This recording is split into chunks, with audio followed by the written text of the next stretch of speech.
বন্ধু, প্রত্যেক মানুষের ভাগ্য তার হাতেই আছে। যেমন শিল্পীদের হাতে কাঁচামাল দিলে তারা যা চায় সেটাই তৈরি করতে পারে, নিজের ইচ্ছা মতো যেমন চাইবে তেমন আকৃতি দিতে পারবে। ঠিক সেরকমই সৃষ্টিকর্তা আমাদের সবাইকে কাঁচা মাল হিসাবে পৃথিবীতে পাঠিয়েছেন। আমাদের হাতেই আছে আমরা আমাদের জীবনকে কেমন আকৃতি দেব। আমাদের হাতেই আছে যে আমরা আমাদের জীবনকে কতটা উন্নত বানাবো। এক জায়গায় একটি সুন্দর কথা লেখা ছিল যে সৃষ্টিকর্তা কখনো কোনো কিছু বেকার বানায়নি। আমরা সবাই এক একজন শিল্পী, জীবনটাকে যেমন চাইবো তেমনই বানাতে পারবো। আমাদের বডি আর আমাদের মাইন্ড হচ্ছে কাঁচামাল যা সৃষ্টিকর্তা আমাদের দিয়েছেন।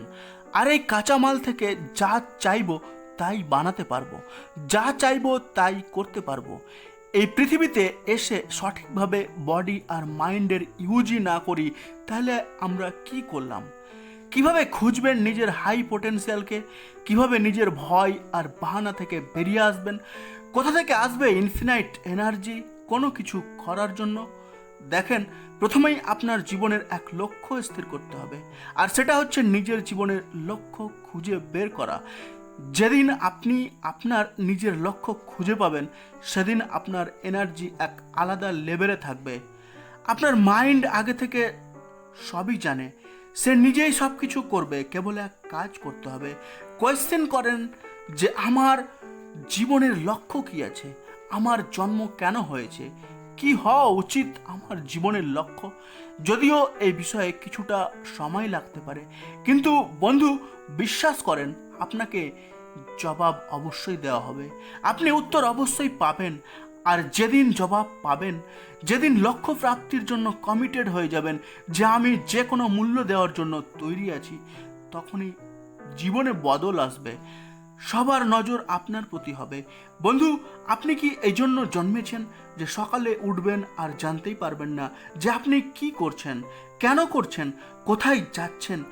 কিছুই জানছেন না।